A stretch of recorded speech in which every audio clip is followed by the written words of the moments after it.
Shanti mantra. Om Sahana Bhavatu Sahanau Bhunaktu Sahaviryam Karavavahai Tejasvinavadhitamastu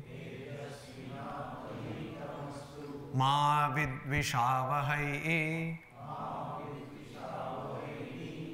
Om Shanti Shanti Shanti. So I see some new faces for the benefit. Shanti mantra is mantra, a prayer here. Shanti for peace, peace chant, we can call it in English. It is to free ourselves from suffering at three levels. One is at the mental level, suffering which we create from our own body and mind. At the personal level, it's called adhyatmik. And suffering from other beings, suffering created from other beings. Adi Bhautika, and Adi Daivika, suffering created by divine forces or forces beyond our control like tsunami, etc. So to get peace from these three kinds of suffering, we chant Shanti 3 times. And also we can add a modern version, mobile Shanti, that is included. So you put all your mobiles in Shanti mode, no? Shanti also doesn't mean the name of any person. Okay, now, so this Sunday was the World Peace Day. Now, we were studying Tattwabodha, which is a text in Sanskrit, which is an introduction to Vedanta. What is Vedanta? Vedanta is the culmination or the ultimate truth or the culmination of the knowledge as found in the Vedas. What is Veda? Veda means, it has got 4 meanings. One is knowledge, another one is the attainment, another one is wealth, and another one is the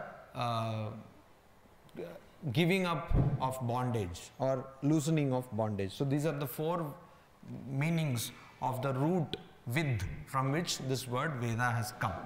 Tattva means beingness, principleness, the state of being the principle, the ultimate principle. And Bodha means knowledge. So what we are looking at is the knowledge of the ultimate truth or ultimate principle. Some people can call it God, others Brahman, call it whatever you like, but we are trying to find out the ultimate reality, if ever there is such a reality.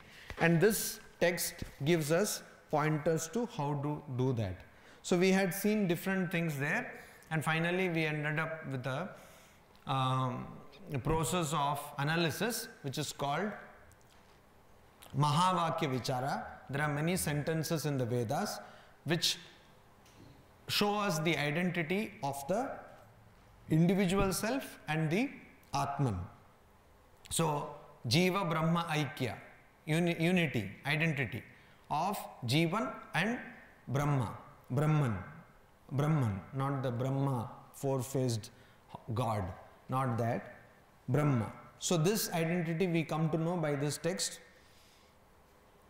And that text is called Mahavakya. So there are many texts like that, but generally we take 4: Aham Brahmasmi, I am Atma Brahma.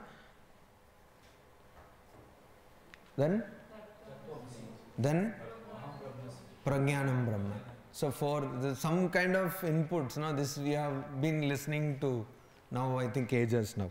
So that is what we have seen. Now we saw last time that here in this particular, this is the classical example of how to analyze a text. Mahavakya, Tattvamasi is the example taken. So you are that. So what is you? We analyze, then we analyze what is that, and finally we come to the conclusion that both are consciousness. So you are that means consciousness is consciousness, which doesn't make any sense. So consciousness only remains. That is the idea. So that we saw. We did that. Now we come to something that also we started, I think. So we come to what is called as the liberated in life, Jivan Mukta. There we saw that this Jivan Mukta is a person who in this very life has attained the knowledge. And how that person has attained knowledge, that has been explained, and then we were talking about 3 types of karma. So there are 3 types of karma. What are they? So what is prarabdha? Those which have already started acting. What is sanchita? That is yet to. And what is agami? Just in the near future it will come. So you see sanchita, shanti, there are so many names in our scriptures, no? But sanchita does not mean the name of any person. It here means, sanchita means that which is stored. Sanchaya means collection, storing. Okay, so now we saw this, we saw prarabdha also. Now we were seeing sanchita also we saw. Now we have to see how the karma is distributed. How is karma distributed? So you see, we saw in the case of a person who has got knowledge, this prarabdha, the karma which has already been started taking action, results, giving results, that only will remain, and the sanchita and the agami will nullify. So the example imagery given is, there is a person who is a marksman, a person who shoots arrows, and there is a quiver full of arrows. Now this quiver is sanchita karma, and an arrow is strung to the bow, ready to be fired, missile, no? Some kind of prithvi or agni, and that is ready, that is called agami. And the arrow which has been already shot is prarabdha. So in the case of a person who is an illumined person, only this prarabdha remains, but this agami and sanchita become like a burnt seed. So if you go to any coffee shop, I don't know about CCD, but generally in coffee shops, they have this good coffee shops, they will show you which seed they are going to roast. And they will put it in that coffee machine and it will roast it and powder it and make you coffee, give you coffee, right? So that seed which is roasted cannot produce a sprout. It cannot germinate. It cannot create a new plant. Similarly, the analogy is given, a person who has got the knowledge. How do you get the knowledge?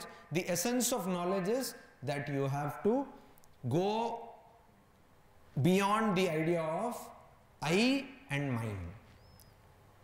Bhoktritva, kartritva. I am the doer, I am the enjoyer. Bhokta means enjoyer. So I am the enjoyer, and kartritva, doer. So when the moment a person stops thinking like that, generally for bad things we can stop thinking like that. You do some mistake and then you say, no, I did not do. But in the heart of your heart, you know that you only did. So not that way.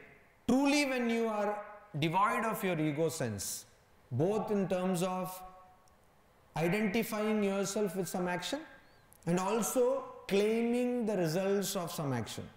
So both in terms of going to CCD and then, ordering that whatever cold coffee or whatever, they have a fantasy name for that. So you order that and you drink it and say, wow, what badhiya hai. Etc. A lot of things can happen over coffee. So all those lot of things also you are enjoying. So these things, the moment you think that I am not the enjoyer, or the moment you think I am not the person who paid the bill, but of course you have to pay. So all these things, if you keep it in mind and then you do, then you have become an illumined soul. Very easy to say, but very difficult to actually achieve. So that is the point when you know that a person has got realization. What is the other point? So now if I stop, or if the scriptures had stopped here, saying that this is the point where you know that you have attained illumination, believe me, all of us would suddenly believe that we have all got illumination. But there is another point. The point is, there will be no doubt remaining there. No doubts will remain there. That is the another point. So that is kind of the catch, because the moment we say we are illumined, the next second we ask us doubt, am I? So there was this I have told many times here, again I will say, there was one Swami called Madhavananda. He was the president of Ramakrishna order, and once a brahmachari went to him and said that I have realized Brahman, or I have realized the ultimate truth, or the God, or whatever. And Maharaj said, yes, it's good, because that is why we have taken to this monastic path, to realize the ultimate truth. So if you have done so, or if you believe that you have done so, it's good. Then he said, oh, you're sure that you have realized? He said, yes, I am sure. Then he said, yes, it is good. Then again he asked, but you are 100% sure? Then he said, actually, no. That is why I have come to you, to confirm my realization. Then he said, that means you have not realized. That means you have not got the truth. Because it is like you are hungry and you eat food, and nobody needs to come and tell to you that, see, your hunger has gone. You know for yourself. It's like that. It is actually much more deeper than that. It is much more subtler than that. So you know. It's like falling in love. When you're in love, you know. Of course, other persons also know. So this is the problem. So anyway, this is much more higher, much more subtler than love. So you know. That is the thing, you know. So Sri Ramakrishna gives an example. A child says to the mother that, see, when I feel the call of nature, you please tell me. Because children, you know, there is while coming I listened to a FM this thing. So there's one child is asking that, oh father, why am I not in there? Why am I not present in the marriage photograph, your marriage photograph? The child is asking the father, मैं आपके, अमी तुम्हार beer छविते नहीं क्या no? So all kinds of advertisement stuff. Anyway, so the child is asking mother that when I get the call of nature, means when I want to go to the toilet or bathroom or whatever, so you please tell me. So the mother says that I need not tell you, you will know yourself. You will know yourself. So it's like that. It's like that. When you get knowledge, you will know yourself. So, Shiyante chasya karmani, and all your karmas or the results of actions, those things which bind you to this world will drop off. Shiyante, will weaken, will lose their effect. And then what happens?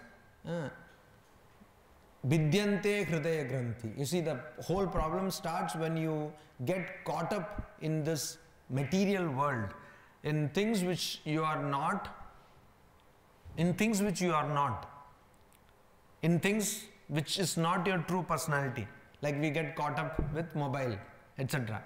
So hridaya granthi, so that is the knot.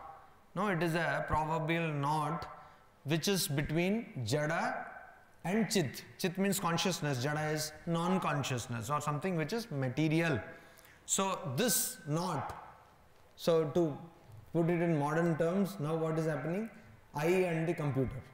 My avatar, real avatar and the virtual avatar. No, you have to put a virtual avatar. So you have both presence. So I saw some time back, I was just Facebooking. You can make verb of every noun. Facebooking. When I was Facebooking, I saw that there is a profile of a Swami who passed away quite recently, and very unfortunate, he passed away. He was very young, but his profile is still there, and I can actually send a friend request. I don't know where that friend request will go, but so this is, you see, virtual avatar and real avatar has no relation whatsoever. So this is what we get caught up. We mix the non-conscious with the conscious, and this is called chit jada granthi, the knot, and it is in Bengali there is a term jot pakiye jaga, means it gets so badly mixed up, so whenever you have a knot, the first thing you have to do is be calm, because generally knots, we get in a knotty situation in very, we are in a hurry, we want to tie something and that knot comes, or pajama ka nada vagara, all this very tricky situation. So you want somehow to remove it. What happens? Either it breaks or it gets still worse. So you have to be very calm. That is why in Upanishads also it is told what? Who will attain the knowledge of Brahman? Those who are dhira, of steady mind, calm. It's like another example. If a sari or any piece of cloth is going to be put on thorns, what you should do? You should not hasten and try to pull it, then it will all tear up. So it will all be torn. So what you should do? You should slowly, carefully, with lot of patience, you have to remove it. Similarly, this removing the knot is a very tricky thing. You have to carefully see where is this knot. Even identification of the knot is a very naughty affair. So that is what we have to do. And chit jada granthi, vidyate hridaya granthi. So this knot which is there in our mind is removed. And what happens?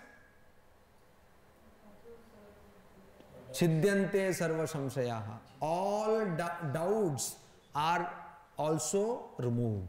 All doubts are also removed. So there is no doubt. So that is the litmus test. You should not have any doubt. So you may think that you have given up all the sense of I and mine. And it is very easy to think when things are, everything is going on well, etc. Then you can think. Or when there is nothing you have done which requires credit, then also you can think. Like lying down on a cot, you can think that I have given up all attachment to I and mine. But the moment you have a research paper published in something, physics letters A, B or something, then you immediately will say, no, it is my paper, it is me. So you see, this is what happens. So that we have to go beyond. If you do these things, if you have reached this stage, then you are somebody who is illumined. Now the point is, an interesting question has been raised in our mythology, in the folklore, and even among common people. That is, we know from classical physics that every action has an opposite and equal reaction. So similarly here also, what are we being told? That every action you do brings some results. Do good action, you will get good results. Do bad action, it will get bad action. Now here is a situation where somebody has got knowledge, but the person continues to do action. Definitely the person continues to do action. What will happen to the results of these actions? Who will get this? So the person will have the person himself or herself will get no results, because where results to come from these actions also, first of all it is not possible because there is no ego identification, and where results to come, again the person will be reborn, which will be absurd. So the person will not get any results. So then who will get the result? So how is karma distributed? That is the problem now. So till now, so say till Bill Gates had all money with himself, no problem. But the moment there is this Melinda and Gates Foundation, then there is a question. Then there should be a CEO, then there should be grant approval, and who will get what money, etc. So distribution of wealth. Similarly here also, we have this question of who will get what, this thing. Who will get what kind of karma. That we have now to decide. And that is what now we are going to see. How this karma is distributed.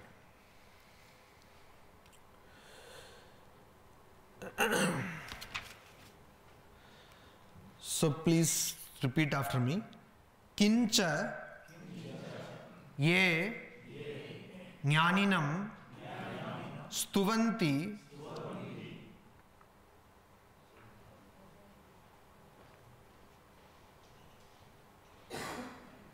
Oh, Achha, the earlier one also was not read, I think.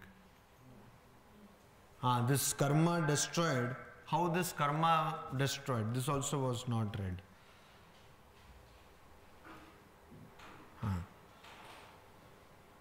Sanchitam karma brahmaivahamiti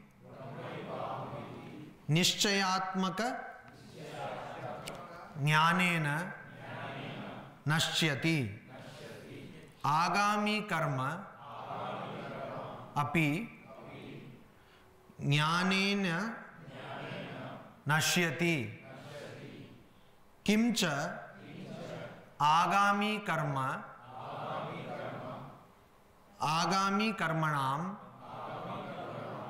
nalini dalagata jalavat jnaninam sambandho nasti. What is being told here is sanchitam karma, the actions which are stored, which are yet to bring results in effect. So that whose results are yet to take effect, that those group of actions, they get destroyed. How do they get destroyed? Brahma eva aham iti nishchayatmaka jnanena. You see, our problem is always with duality. So why does fear come? Why do we fear? So Brihadaranyaka Upanishad says dvitiyat vai bhayam bhavati. Because of duality we get fear. So if we see the tiger in front of us, we get afraid. Or sometimes the tiger can get afraid, depending on the situation. So if you have a banduk and you see a tiger, the tiger gets afraid. Or you go to a library in 12 o'clock in midnight when nobody is there, then you get afraid. You go to a cremation ground, you get afraid. So this kind of fear, why does it come? Because there is somebody from whom you will be afraid and somebody who will be afraid. Somebody who will be feared and somebody who will be afraid. There are two people. So like we say, ek haath se tali nahi bajti. So there are two people for anything. So love also, the loved and the lover. The two people are there. So that is why you need. Otherwise it will be the question, the condition of a story, where a person came and told that I love the princess. So then the other person asked, is this so? How far is it? How much has your love story progressed? He said 50%. Means I love her, she doesn't love me. It's 50%. So like that 50% say nahi hoga, it will not do. You have to have two people. And that is why all our feelings, everything is based on duality. The moment you know that there are no two, the moment you know that there is no other, then all your confusion goes away. So you see, there is microcosm, there is macrocosm. There is the micro and the macro.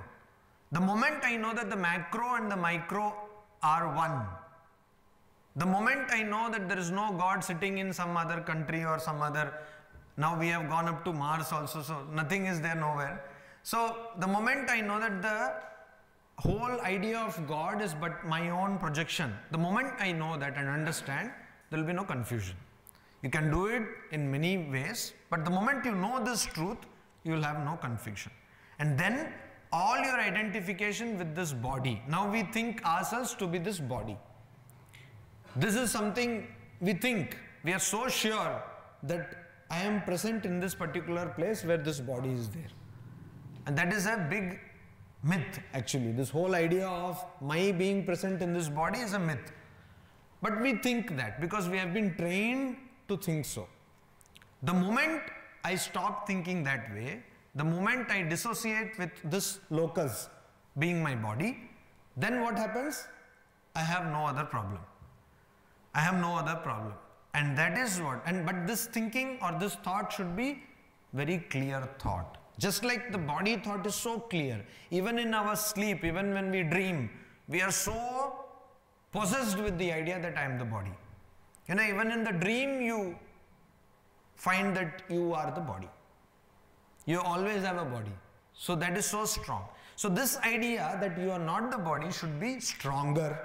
And when it will become so strong that even in the dream, you will not think that you are the body, or you will be so convinced, nishchayatmaka, means you will be totally convinced about that, then you will be freed of all the results of actions which are stored. And agami karma, which is just going to come, which is in the pipeline, as we say, means which is in queue, standing to be put into effect. Agami karma pi jnanena nashyati. That also will be destroyed by this knowledge.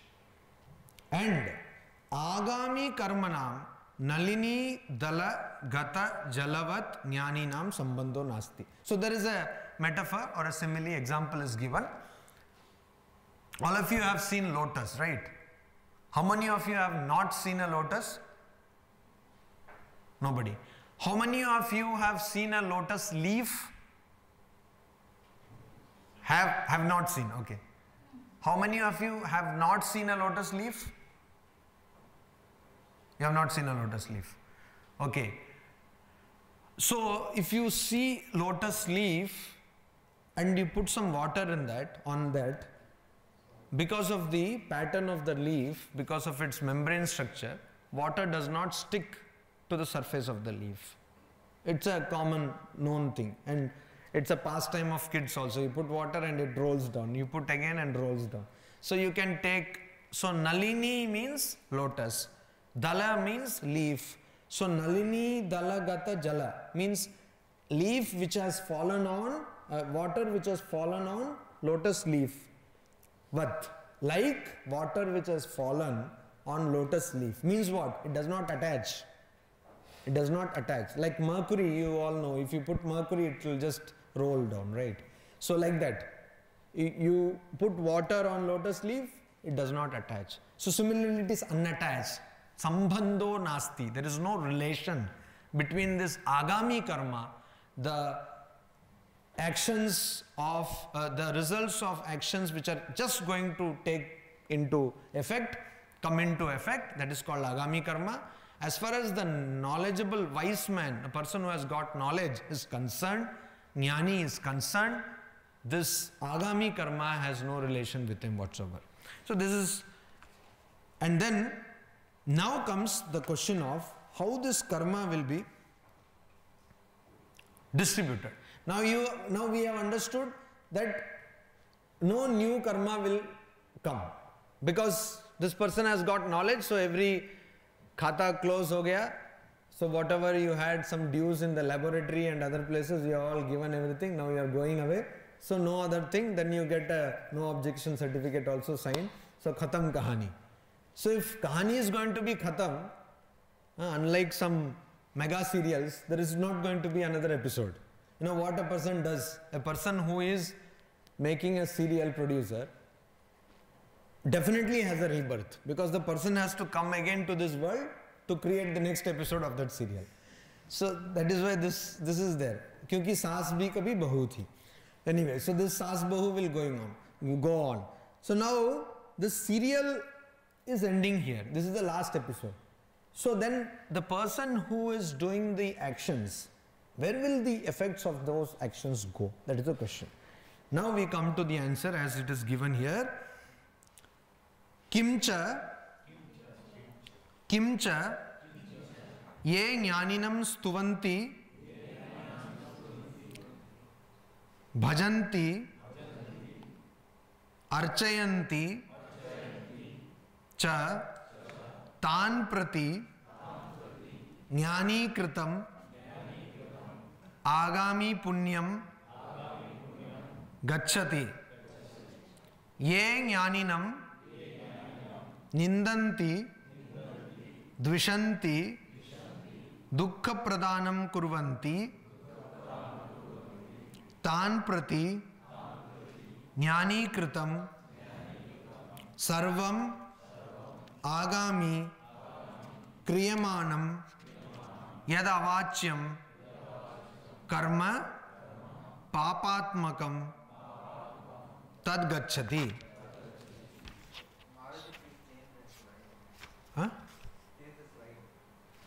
Oh. So, this is a very dangerous kind of statement. Why? Now what happens is, this person has got knowledge.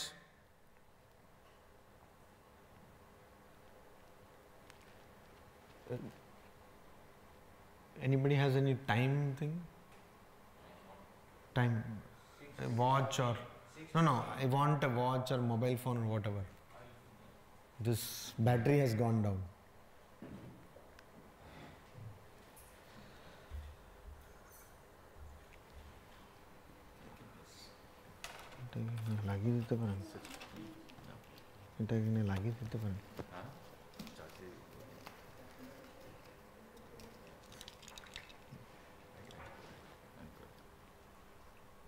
So, here it is told, kimcha. Kimcha means further.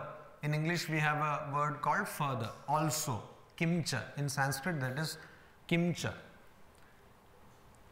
People who praise a jnani, or people who praise a person who has realized ultimate realization, who has got, that person, or people who bhajanti, who serve that person, or archayanti, who worship that person, they get all the good effects, good results of that person. So that person has got this agami karma, sanchita karma, etc., which have been performed by him or her and has not yet taken effect. So there will be some good results, bad results. It's like a person, grandfather is going to die and there is so much of money in the bank. So everybody is very, goes out of their way to serve this grandfather till the will is written. Afterwards nobody cares. So after the will is written, and it is quite interesting to see how many times the will of an old man is changed, like 4 or 5 times. It is kept on changing, keep on changing. Will changes. So similarly, a saint, a person who has realized, a person who serves that person or worships that person or praises that person gets all the good results of that person. So we know this story, there were 2 brothers and waiting at the deathbed of their father. And then the father said that I have so much money in this bank, I have so many lands, etc. So I give you this money, I give you this land, etc. And then finally this advocate is also there. So the sons had already told that, you see, our father is not in a good health. So now and then he becomes delirious and he starts talking incoherently. It doesn't make any sense. So then, bhool boke, he talks gibberish. So many times it doesn't make any sense. Anyway, so he said that I have got money here, money there, and they all were noting down. Okay. Then he said, so I have to give 10,000 rupees to X. They said, you see, this is what we were talking about. He started talking nonsense. Now it doesn't make any sense. The moment he said, I have to give 10,000 rupees to him, he said, now you see, Advocate Ji is not making any sense. So similarly, good actions will go to people who have served him or her. Ye jnaninam nindanti, dvishanti, dukkha pradhanam kurvanti. And people who give suffering to this jnani or scold, call names, etc. Tan prati jnani kritam sarvam agami. So that person will get all the bad effects of all actions. So you see this jnani also, suppose the person is sleeping, and this town is a mosquito. So mosquito is the most dangerous animal. Why? Because all other animals we have put in a cage, but for mosquito we ourselves go into a cage. So that is why mosquito is the most dangerous animal. So this most dangerous animal comes and does not Lata Mangeshkar, not Asha Bhosle. We are not interested in your song, but it will not go. And nowadays, interesting, you have this, what is called all out, good night and all that. So in places like Vrindavan, if you put this all out, this mosquito will go, after flying, it will go and sit on the all out and do like this. So relaxation, like sun bathing. So then it will come again. Now this jnani will beat that mosquito. So some bad effect is created. What will happen? Afterwards, any person scolds that person may die of malaria. Because you see, this jnani will not now die of malaria. But a person who is going to bother that jnani, that is why in Indian tradition or even the Eastern tradition, not only in Indian tradition, in Buddhist tradition, Taoism, Confucianism, etc., China, Japan, Far East, Southeast Asia, you will see that there is a lot of reverence given to people who are either illumined or supposedly illumined. Now, how do you know? A person is a monk, so better to be safe than to be in danger. So you say the pranam and you keep them in good spirits because otherwise all that papa, everything will come. And for so much they eat also, a lot of papa is being done. But anyway, that jnani person, he will not get any, or she will not get anything. So they will come. Kriyamanam yad avachyam karma means that kind of avachyam means which are not to be mentioned. So even this text says that such karma or such actions will be performed by a person who is wise man, or not unmentionable actions. Means it is a way of putting. Generally we say that a person who is illumined will not do anything wrong. Why do we say that? This could have been done in previous birth. That is what. All these actions which were earlier done. Why? Because we generally say that a person who is of knowledge will not do any bad action. Why? Because always bad actions are done for selfish interests. And a person who has realized, got the knowledge, will have no selfish interest because he or she does not have the sense of I or mine. So all these things which were done in the previous births. So in some birth that person was some Egyptian emperor or something. So, or some Greek emperor. So they had this kind of pastime, hobby. They will have a fight between a lion and a man, and the lion will kill the man, and this is the hobby. They used to see, wow, kya acha hua. Like our days, they didn't have video games. So they have this. Now we kill somebody and very nice. 10,000 points you have killed. So those days they actually used to kill people and they will make. So that papa where it will go, that's why it's told, unmentionable. Avachyam, kriyamanam, and also he is even now doing some things which he cannot. Like I said, mosquito is killing. Or somebody is going and eating some non-vegetarian food, that also is killing. Or something else, he is killing a plant, that also is cutting a plant, that also will create papa. So many papas. So you see Jain monks, you see they put a covering over their mouth so that even those bacteria should not be killed, those invisible organisms should not be killed. But even if they are killed, all this will go and reach this person. So the best way to get freed from all the bad action is to realize immediately. So what will happen? All people will come and then you scold also. Whatever you scold, the other person will get. But the funniest part is that the moment you get realization, you will not have this idea of scolding because you will go beyond the sense of ego. Allow me to go back to the third line. In the Sanskrit script here, it is Unam Gachati, maybe printing mistake. No, that is printing mistake. Even the transliteration in it is correct. Gachati. It should be Gachati. So this is the thing. So that means that, what does it mean? It means that always actions are related to a person only when there is attachment. So an illumined person has no attachment to herself or himself, and that is why the person who is in the close proximity who has some attachment. So the person says, you are so good, because there is an attachment. That is why the person says you are so good, or scolds the person, you are so useless. Attachment, and that person will get the effects of the action.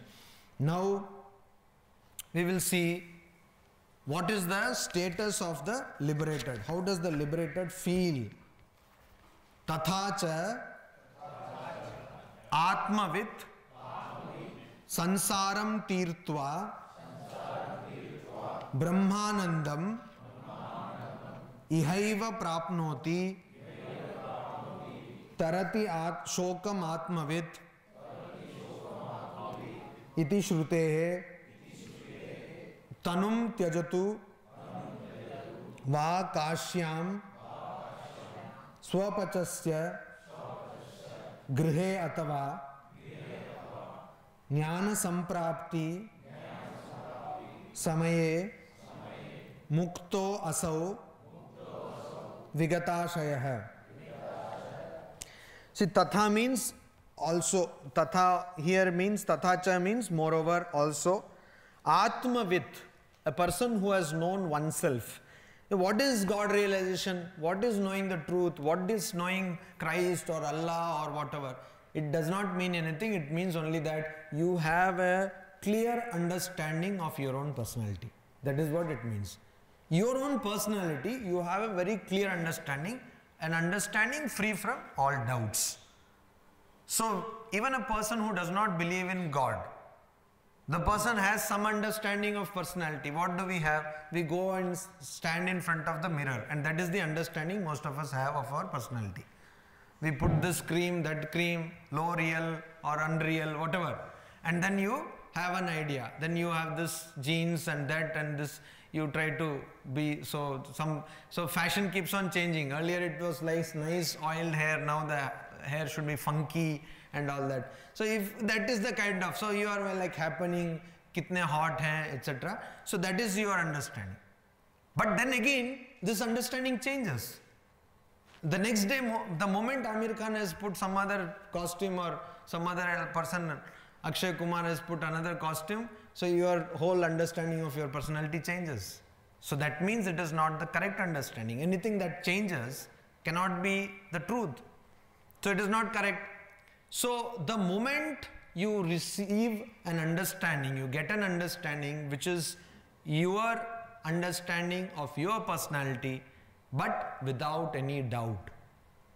Afterwards, 10,000 people may come and tell that, hey, you are not this, you have misunderstood. Then you say, no, I know, I am very sure, this is my personality. So that is called realization. That is called truth. That is called God realization. Give as many words as much you want, but that is what we are talking about. Atmavit. A person who has that understanding, tarati shokam, goes beyond sorrow. You see, all our sorrow is a reflexive understanding. Anybody from computer department here? Nobody. God save us. So, computer department. Artificial intelligence? Okay. So, artificial intelligence, you see, one of the challenges of artificial intelligence is a machine usually does things, but the machine does not know that it is doing those things. It's called self-reflexivity, right? It's a part of cognitive psychology. Self-reflexivity. I do something, I know that I have done that. Whereas a machine, when it does something, it does not know that I am doing it. So that was the classical analogy given by Roger Penrose in his book, Emperor's New Mind. That there is a computer and the person, a small child goes and asks the person, you are aware of that analogy? So it asks the person, so how do you feel about this? So the computer is not able to answer that. How do I feel means? So it searches and then it comes out with no answer. Because the computer cannot feel. But modern AI claims at least that it has kind of managed this self-reflexivity. So we can also program self-reflexivity into things which are called humanoids. So humanoids can have a self-reflexive thing. So it does something and it knows that I have done it. That is also programmed. But if you actually see it properly, it is not possible. It's not logically possible. You cannot have a machine which is non-conscious to have something self-reflexive, right? So Atmavid, Shokam, all our suffering is because of this self-reflexivity. I think, so I suffer. Doesn't mean that we should not think, but I relate my position with somebody else. I have this cross-referencing mechanism. You know, if suppose there were nobody and I'm eating something, I'll be the happiest person in the world. But the moment somebody else is coming and sitting there and he or she is eating biryani and I'm eating just dal chawal, so I will always see that person. Immediately I start suffering because I have something to reference my condition with.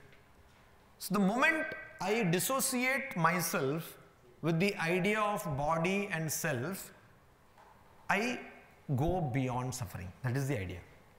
The moment I stop restricting my personality to a specific locus in space, time or causation, I go beyond suffering. I don't suffer. Then for me a particular costume is not my happiness, a particular person, he or she is not my happiness, a particular movie or a particular game or whatever is not my happiness. What is my happiness? I don't need any external referencing for my happiness. So Tarati Shokam Atmavid. When you know your true personality, you don't need to depend on any other person to get happiness. Or you don't need to depend on any other thing to get happiness. Shokam, so that you don't have any suffering. That is the idea. And this Tarati Shokam Atmavid, this is there in what? In the Chandogya Upanishad. This is a statement from Chandogya Upanishad. So earlier days, there was not, we did not have Microsoft Word or PageMaker or InDesign or all these desktop publishing. So we just said iti. That means it is a quotation. It is a quotation. So Tarati Shokam Atmavit iti means it is a quotation from somewhere, and that is the thing. Atmavit Sansaram Tirtva. Tirtva means to go beyond. Samsara. What is sansar? Sansar, we always say sansar. What is sansar? Sansar comes from a root of Sanskrit which is sri. Sri means which moves. Gati, moves. You see, all classical languages, what are classical languages? Greek, Latin, Sanskrit, etc. All classical languages go by this principle of having one root for every word, and from one root many words are created, and every word has got different declinations. Means if I say I went there, so that every word will have a case, different case, subjective, accusative, etc. There will be causative. There are so many cases. So Greek, Latin and Sanskrit has got this.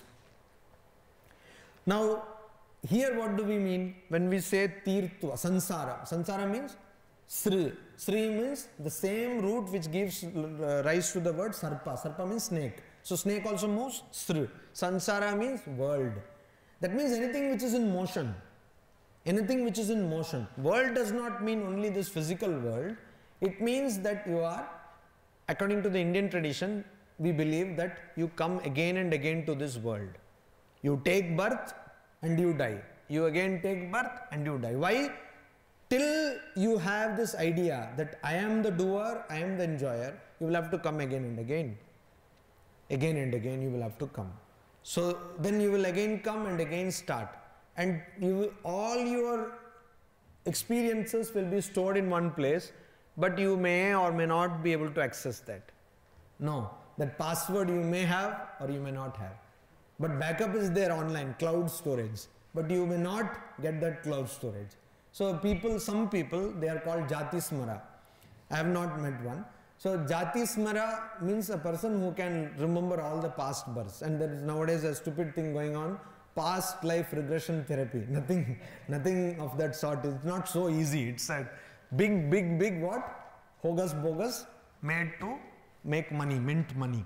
So anyway, but a person who can truly remember all these past lives is called a Jati Smara. And even if you don't remember, all these experiences will have effect in your life. So 2 lives before, if you have killed somebody, then probably you will be killed. or something of such sort will happen. But a person who has understood one's reality, one's true personality, has understood that that person is not the enjoyer or not the doer, that person will not come back to this world. Samsaram tirtva. He will go beyond, he or she will go beyond. And she will get Brahmanandam, will get the joy. So what is this joy? We always get joy. We eat pizza. Pizza, you get joy. And you always get joy. That joy is a different joy. That joy is happiness which always either follows or precedes suffering. That is not free from suffering. So you get joy when you get a call. When you don't get a call, you get suffering. So when there is a friend request, you get joy. When there is no friend request, suffering. And this is what. So however many times you go to your Facebook page and you see no friend request. So the whole world is so bleak, no? Ab ji kar kya karenge? That is suffering. So that is why. But here we are talking about Brahmanandam, a joy which has no suffering. Because this joy is not dependent on any factor. It is not that there is a factor X, you remove that factor and you will stop being happy or being joyful. So you are joyful just like that. By yourself you are joyful. By yourself you are in a state of perfect happiness or peace. And further the text says, Ihaiva prapnoti. So the whole idea that you have to go in some chariot kind of thing to some heaven, and then you all have to sit in some particular place and then you will get happiness. It's all rubbish. It's all rubbish. Ihaiva prapnoti. You get whatever you get here itself you get. In Gita also it is there. Ihaiva. So here itself you have to remove the bondage. Here itself you have to go beyond attachment. That is there in Gita. In many other texts, in Upanishad texts also it is there. Same thing is being repeated here. Ihaiva prapnoti means you get it here itself. You don't need to go anywhere else. You get it here in this very life, you will get it. Tanum tyajatu va kashyam. So you see, then further it is told, and it is quite inspirational. Swapachasya grihe va kashyam tanum tyajatu. Tanum means your body. You tyajatu, give up your body. The idea in Indian tradition is that you give up your body. Body, you give up your body. The idea in the Western tradition is the ghost gives up the body. So that's why body is preserved. Here we don't preserve the body, we cremate the body, because the main person who is involved is not the body. That person has given up the body. So you give up the body. Tanum tyajatu. You give up the body. And then you can give it up either in Kashi. So there is a huge demand to die in Kashi. So everybody thinks, because there are, even Sri Ramakrishna got this vision that Shiva was going from one funeral pyre to another funeral pyre, Chitta, and was removing all this Chitjada Granthi, all the knots, and telling Taraka mantra, means a mantra which will liberate a person in Kashi. So Sri Ramakrishna saw this himself. So many people want to die in Kashi, but it is not so easy. I know of many people who in their old age went and sat in Kashi, thinking they will die there and somehow they will get liberated. But what happened? Suddenly, say, they get a call from some other place. You please come here, give a talk. Or you please come and attend this function. And they go there and they die there. So it is all very complicated. You think it will happen, it will not happen. There's so many other actions. You have done so many other actions. So it is not so simple. So anyway, but what does this text say? It's basically an Advaitic text. What does it say? Whether you die in Kashi or whether you die in Shwapacha Grihe, Shwapachasya Grihe, Grihe in the house of Shwapacha. Who is this Shwapacha? Shwa means dog, Pacha means eating. So a dog eater. A person who eats dog, not Chinese or something, I don't know whether they eat dogs anyway, but they eat all kinds of stuff. So not Chinese. What we are talking about is, in the old society, olden society, we had a classification of people based on the work they did. Social stratification, casteism we call it. And there was a very bad practice of having a group of people who were not given any caste. Who are not given any caste. So there was this Brahmin, then Vaishya, then Shudra. Right? Brahmin, Kshatriya, Vaishya, Shudra. 4 castes were there. And there was this another group which was not given any caste. Means they are so bad people, they will not have any caste. And they are called Chandala. You are outcast. You are beyond, you are fit for no caste. So that was the very bad practice in our... Chandalas are not Sudras. No. Chandalas are, they are outcasts. They have no jati. Okay? They have no jati. Now, can somebody put this cancel and this HP update?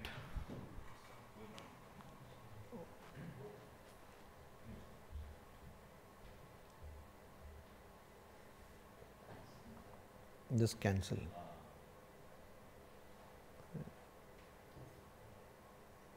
Just tap on the mouse. So this Chandala, they could not stay with other people. Everywhere they had to stay out. So they avarna means they are not, varna means caste. So these people had no caste at all. So they had to stay out in a separate place. And they were people who used to be doing the work of scavenging, etc. And they were people who used to deal in leather, etc. So they will cut leather. So the person's house and all will be very dirty, smelly. And because leather and also, obviously, a lot of smell comes from leather. Wherever you see leather works going on, a lot of. They used to burn the dead bodies. All these kind of works which are not very nice, so to say, they used to do. And it was believed they used to eat dog. So Shwapacha. So the idea is, even if you die in Kashi, which is a pilgrim place, a pilgrim spot, where people think that if you die, you will get, or not think, maybe it is true also, no way to confirm. So let us say it is true, because many saints say that it is true. Anyway, so Kashi, which is told to be a glorified place, even if you die there, or you die in the, why this whole aspect of the house of a Shwapacha, a Chandala, the idea is you die in the worst place. So in today's parlance, what should we say? What is the worst place in today's parlance? Say in a prison or something. Sometimes it may be the best place because ghanti bajne se khana milta hai. Aur kya chahiye? So now, some worst place you take and you say that you die there. You die there. Then what happens? It says, Jnana sampramti samaye mukto asau vigata ashaya. But whatever the person may be, whatever place the person may be dying in, at the time of Jnana Samprapti Samaya, at the time of attaining knowledge, the person becomes liberated. Why? Vigata Ashaya. The person goes beyond all desires. All desires. So the problem is desire. Desire is the problem. We have all problems in our life because of desire. Desire which is beyond control, desire which is such a desire which is going to injure the other person. That only creates problem. So what the text says is, it doesn't matter where you die. It does not matter how you die. It does not matter when you die. What matters is whether you have understood the nature of your personality or not. So if I ask you, who are you? You say, my name is this, I have done PhD in IIT Kharagpur, I am now working in this place, I am doing this research, I have got so many publications, I have gone to so many conferences, I am this thing in this project, that project. Is this your personality? So no, okay, wait a minute. After 20 years, after 30 years, after 40 years, what will happen? This CV will be there, maybe posted to so many sites on internet. It may be there, but then what you will be? You will be a person who is not able to walk and who is not getting a cup of coffee or whatever is that they will serve in that time, 2050 or something, or 2070. So you are just like that. So now what is your personality? Or worse still, if somebody got Alzheimer's disease, that person doesn't remember a thing. Nothing the person remembers. Does not have any idea of even the spatial thing. That a person does not know that it is height and it is low, etc. Alzheimer's disease is the worst disease. So then what happens? Then what is your personality now? Who are you? We don't know. So suddenly your personality changes. But we want to understand our personality in such a way where it doesn't change. Come what may, whatever happens to me, it doesn't change. Whether I am beautiful, whether I am ugly, whether I am intelligent, whether I am dull, my personality remains the same. When you understand that personality, whenever that is, wherever that is, in whatever position you may be, you will not come back to this world and you will be free.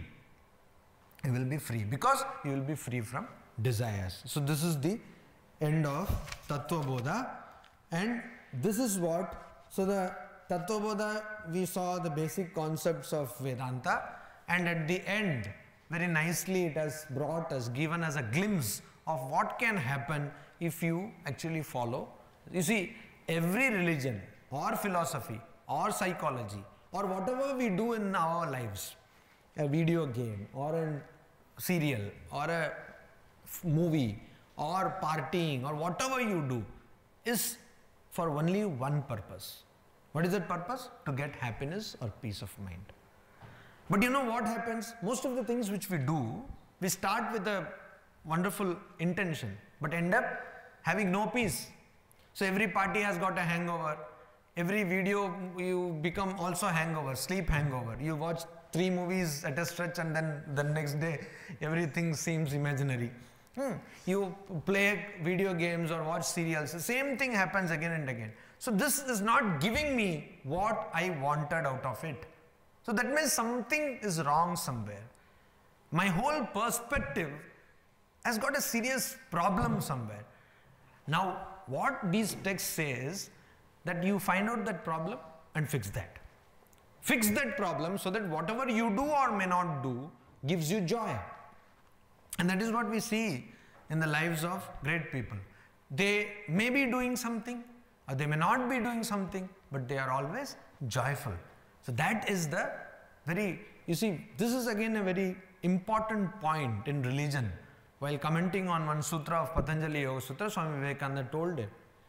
Now generally we think that being religious means what? Becoming serious. Don't talk, be quiet, have long faces, you know.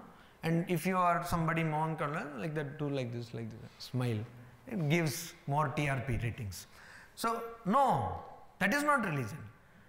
The first sign that you are becoming religious is that you are becoming cheerful. Why will you become cheerful? The moment you know that no external reaction or no external factor can influence me. No? Say in a hypothetical situation, you are in a position like you are the most powerful person in the world. Say you are the president of the US of A. No? What happens now? You're not afraid. Suddenly you become fearless. But this fearlessness is because you have some power. So even if an external power comes, you get so much of fearlessness. What will happen if you know truly that I don't need to depend on any external factor? So that is why people who don't fear their death are the most dangerous people. That is why they become suicide bombers or something. No, I'm joking. Actually, suicide bombers do fear their death. But people who truly are not afraid of losing their lives are truly powerful people. So any external factor will not be able to influence my mind That knowledge we have to get. And how we will get that? You get it by understanding your personality. How will I understand the personality? You do anything. But you should be clear that you have to understand your personality. This thinking process should be there. How will this thinking process come? That you have to think. You can take help of some tradition, you may not. You may believe in a religion, you may not. You may believe in a text, you may not. But you have to constantly analyze, who am I? That you have to do. And if you think of it, all science, all philosophy, literature, religion, everything is towards this one direction of understanding who we are. In biology, we do it in a different way. In genetics, we do it in a different way. Neurology, we do it in a different way. The end is the same. In, say, cosmology, we do it in a different way. But we want to locate who we are. And that we can do if we analyze ourselves. So the idea is, we have to analyze ourselves and come to this whatever conclusion, which will be a permanent understanding and a doubt-free understanding of our personality. Any questions? Maharaji, it's a mundane question. See, it is that dying at Kashi or burning at Manipur Karnika Ghat, that is the liberation. Because in Kathamrita it is said Manikarnika Ghat. Kathamrita it is said Manikarnika Ghat, but in other places it is told that Kashi, and in some texts it is told what is Kashi, because now Kashi has extended itself, so they have actually given some geographical description of what is Kashi. These texts are of course all Puranas, so it is there. The other one is that when a serious bhakta, has a lot of enlightenment, and then ultimately he is taken to some loka like Ramakrishna loka and all that, then after that diversion. There is nothing called as lot of enlightenment. There is either enlightenment or there is no enlightenment. And what you have told, it is called, you see, these are all technical things. There is one thing called Krama Mukti. That is, the person does not get liberation straight away. This person goes to some loka and stays there and then get liberated. But it means the same thing, because the person does not come back to this world. The person is not born again. He doesn't get liberated in the... No, the person is not born again. So for all practical purposes, it means the same thing. Any other questions? Yes. Swami, in Gita, they word means prasad. Here, the first line says Brahman. Is there any relation between these two words or there? Same thing. Brahmananda is, it's a different way of telling. Prasada means equanimity. You are not affected by any other external thing. That is called prasada. Of course, what we know is prasad, khane wala prasad. Here doesn't mean that. No. In Sanskrit, a word can have many meanings. Swami, you were explaining that Panchikana process actually. Huh. Like if you compare with our generally scientific process, like it's the bottom up approach. Like you go from component and then you recharge the system. And in this process, like you come from Top down. Top down approach. So let us take in scientific term, you explain like what is the difference between iron and copper maybe. Let us take example. So you will take like there are some atoms, proton, neutron, there are different numbers, then you come to molecule level something. So how do you explain this thing in like from this philosophy? Like what you told, like this gross world is like tamas factors of all elements combined to make the gross world actually. And how you differentiate the matter to different kind of matter? So, what they tell is actually that every every aspect of every different material has got different percentages, permutation combinations of these 5 elements. That is the thing. So the difference between copper and iron will be, here there is more of apa, teja, etc. The percentage will differ. That is the only difference. But anyway, this is the thing. I think it is better not to confuse the scientific thing of that, because probably that was the kind of understanding they had. And we have to see it at a very basic level, not at such a micro level. Any other questions?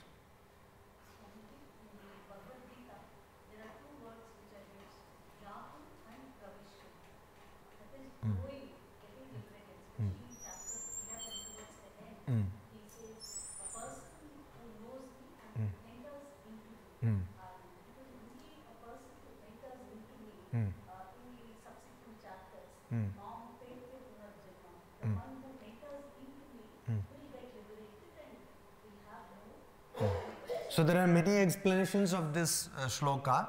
Actually, Jnatum will, technically there are many explanations, but for our purpose, Jnatum and Pravishtum mean the same thing. What they want to tell is, and in Bhagavad Gita what has happened is, different types of verses are there. Some verses are pure Advaita, some are Dvaita, some are Vishishta Advaita.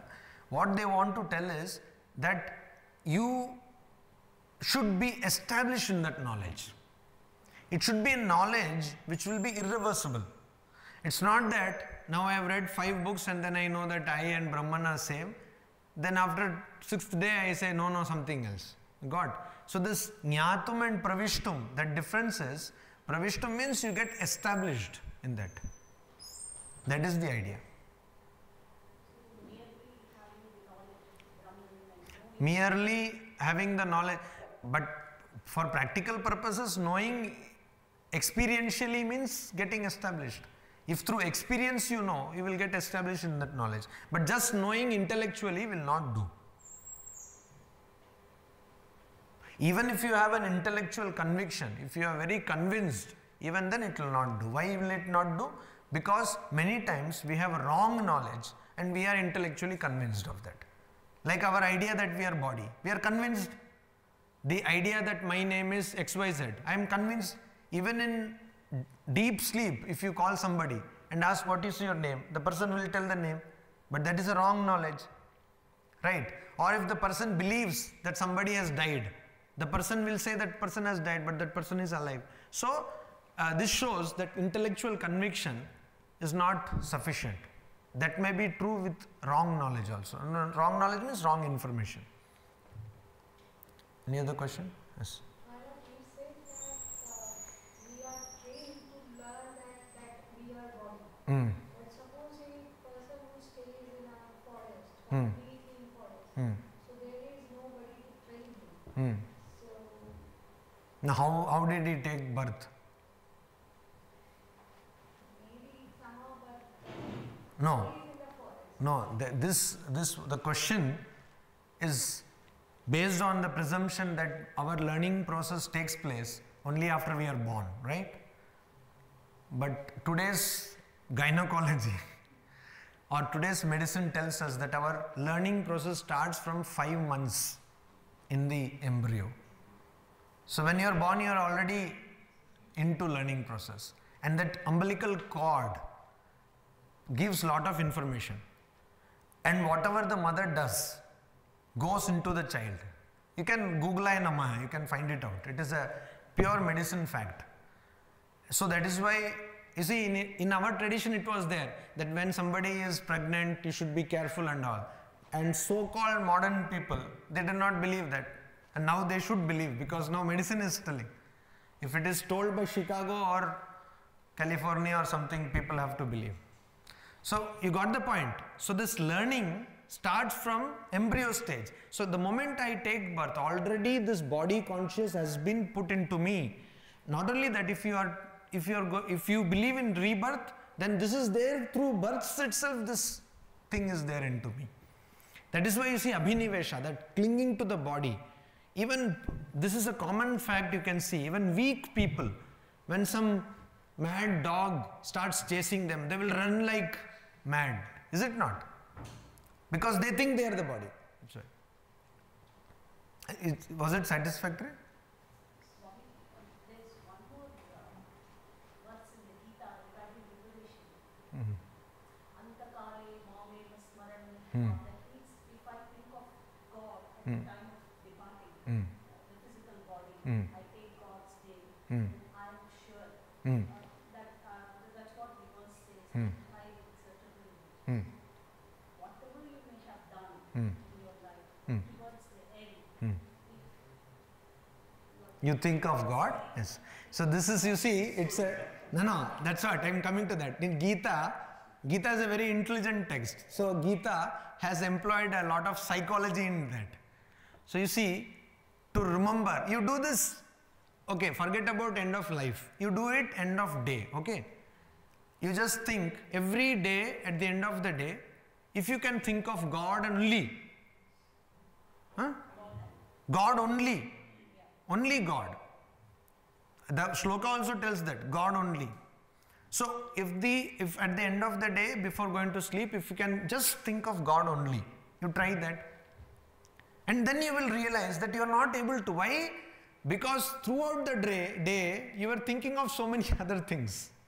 So suddenly in the end of the day, you will remember, no, I have to send that, I have to send that email, I have to the moment your mind gets 2 minutes space or even 1 minute, that is why we do this 5 minutes exercise, no? This meditation or whatever. Then moment you see so many things in your mind, is it not? Am I correct or not? So the Gita has employed a psychology. To attain that stage, you have to constantly think of God throughout your life. It is not that you do all bad karmas and suddenly at the end of the life you can think of God. It is impossible. I want to add something, Maharaj. No, what? Same thing, I want to add something. Huh?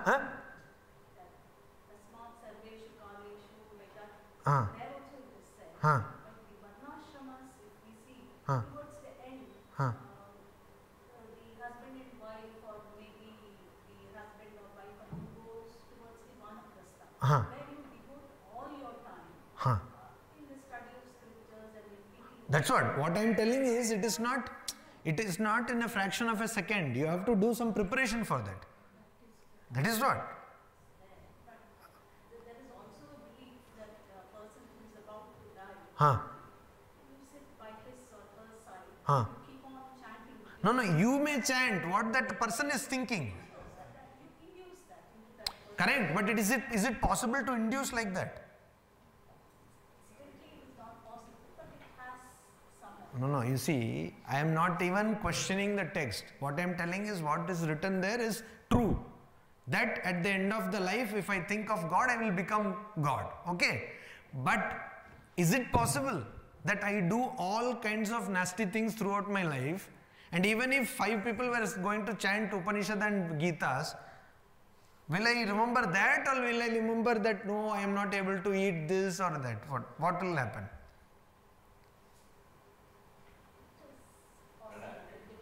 No, you try it. Yes. Suppose I am walking on the road and I see a car is going to hit me. My first attempt will be not to take the name of God, but to run away from the car. Yes. So that is the answer to her question. Yes. See, if a car is going to hit you, you will not think of God, you will think of how to save yourself. So it is not. So you will die thinking of how to save yourself. Let me say Bengali. We have planned that in my last one. No, it is not intellectual. This is not experiential. Whenever I encounter a life-threatening situation, I don't think of God, I think of how to save myself. There is a nice Example. so to say example in Bengali. Let's say in Bengali school, what is happening? Say father is dying and daughter is sitting beside. Excuse me. Hello. Attention, please. I mean, you can imagine a situation, father is dying, daughter is sitting beside him and telling, Baba, Hori bolo. Hori, take the name of Hori. Or not father, it's better his mother. Mother is dying and daughter is sitting, or whoever, daughter is sitting saying, Ma, Hori bolo, Hori bolo. Pachina Baba, Podo Kostu, Pachina. See, she is saying so many things. No, I can't. It's paining. Hori bolo, Ma. And this is what he is telling is No. She is saying so many things, but not uttering Hori. As I gather, he is telling probably from his own experience. But this I have seen at least 4 or 5 times.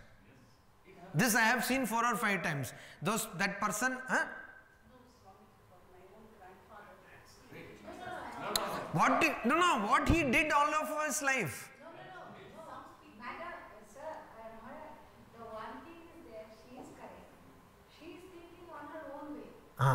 She will be practicing from her That's what I am telling. and that's why she is saying. Yes. In her In your case, definitely. I pray to God that you should be liberated, no problem. So, I have no problem in that. But you see, that doesn't happen because this, what he is telling, I have myself seen 4 or 5 people. You see, these devotees of Ramakrishna, you tell the mantra and they are lying down in a fancy hospital, but they say, no, I cannot. Exact words. Exact words. Probably you are also telling from some personal experience, but exact words. Exact words. I am not able to. Arey, why are you not? You just tell the name. It is not easy. I will give you an example. There was one Swamiji by name Swami Nishwananda. He was working in our hospital center. We have a big hospital in Kankal, Haridwar, Ramakrishna Mission Seva Ashrama. So once they were coming through a mountainous path, mountain road, and in a jeep, and there was an accident, and that Swami fell down. I am repeating, no? So the fell down, and then the person immediately remembered, oh, what has happened to me and all that. Then he stopped working. Means he said, I will not work anymore. And then he was asked why. He said that I fell down and I never thought of God. I thought of what will happen to my body, and then I realized that somewhere I have missed the practice. So then he took retirement, and in Kerala he was there, and he was there for many years. He was doing studies, etc. So you see, a person who is a monk, taken to this life, constantly doing this and constantly hearing and even probably lecturing, even that person, this can happen and it's a reality. I am not telling it from my imagination. So it is not possible. Any other question? Huh.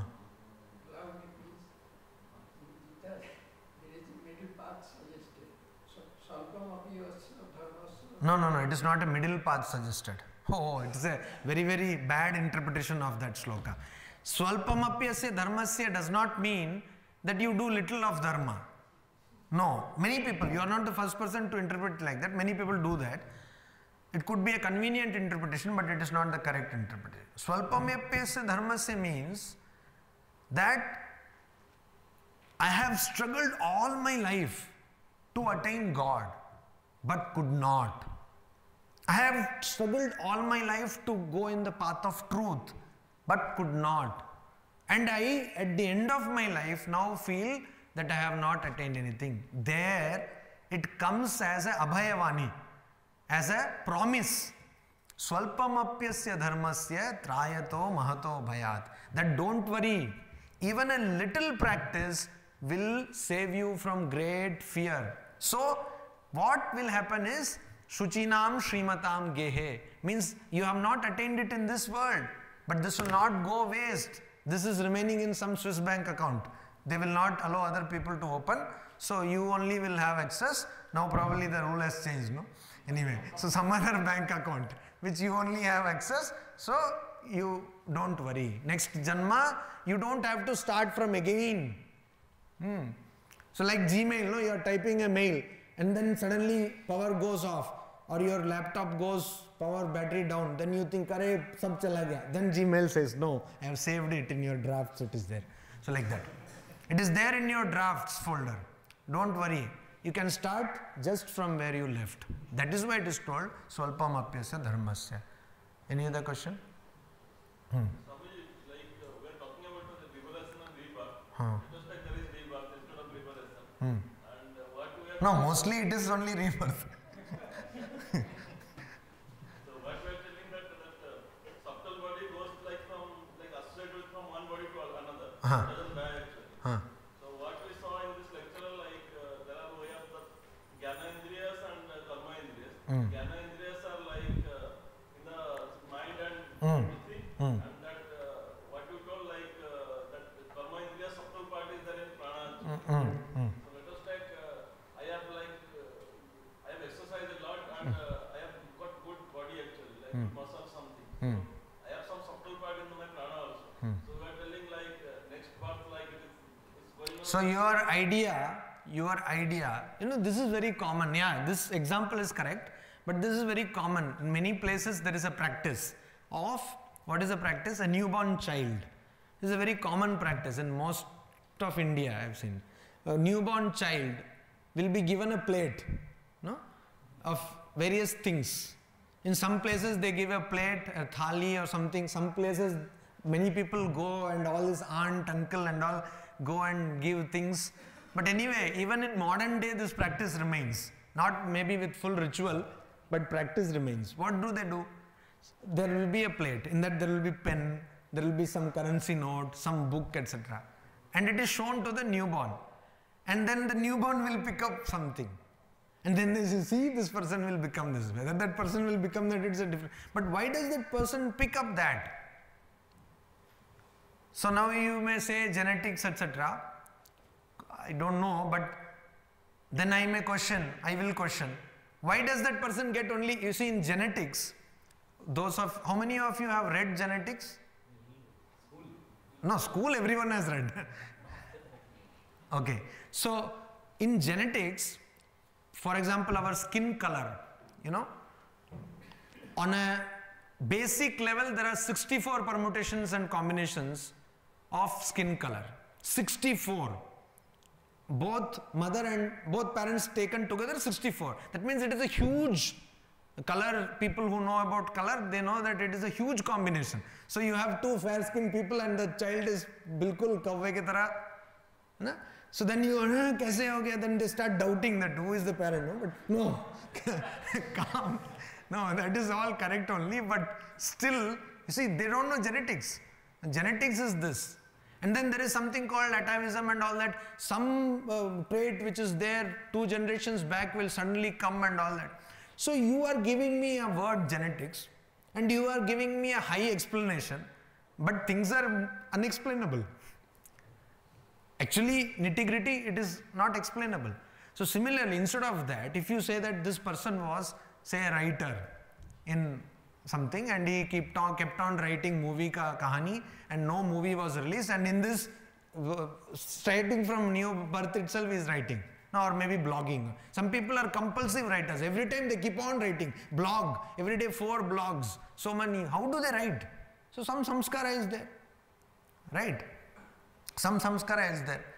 And parents they never read about anything. Very foolish people. But this person is PhD and that and this. How?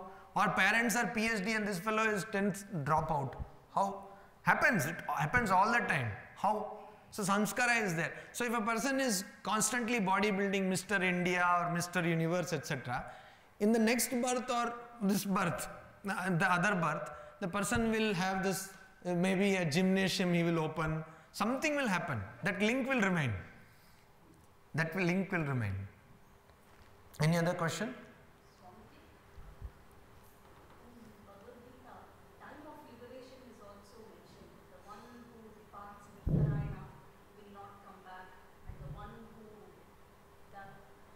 Dakshinayana, Uttarayana and all.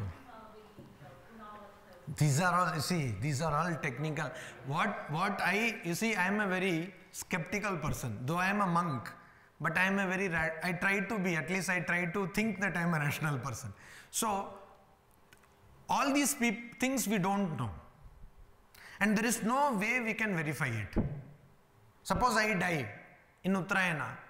Will you be able to verify whether I came back or not? Impossible. Not possible. So, because of it is impossible. So, let us not talk about these things. Let us see how in this very life we can get some peace. Because most of us are in pieces. So, some peace, at least for some time, let us get. That is the idea. So, how we can use these, all these texts, manuals to get that peace. Because if I have to test whether a person will, either I have to kill that person or wait till the death, and then I will have nothing, no data to check. Neither you saw Bhishma nor I saw Bhishma. No, what you see, we have to have some rational approach, no? Because I will tell you one thing, in scriptures, here also we saw, there is something called Purva Paksha, the opponent. So, the opponent, we should always be prepared for the opponent, contradictory point or contrarian viewpoint. So, the opponent will say, I don't believe in Mahabharata, I don't believe in Ramayana, I don't believe in anything. I want a truth which is verifiable, which is observable, which is repeatable. So, this is not a verifiable truth. So, we don't need to bother about it. But if you believe that if you die in Uttarayana, then please make provision for that.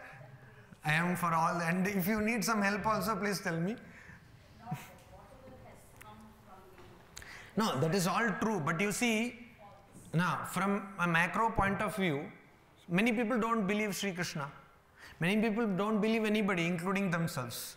So even for that person, how can it be put in a way that can be explained? That is the idea. If we say that Uttarayana, so this becomes kind of, very dogmatic and like that. That is not preferable. That is the idea. Any other question? Okay. So from 5th of March, we will start a new topic. It is called Gita for All.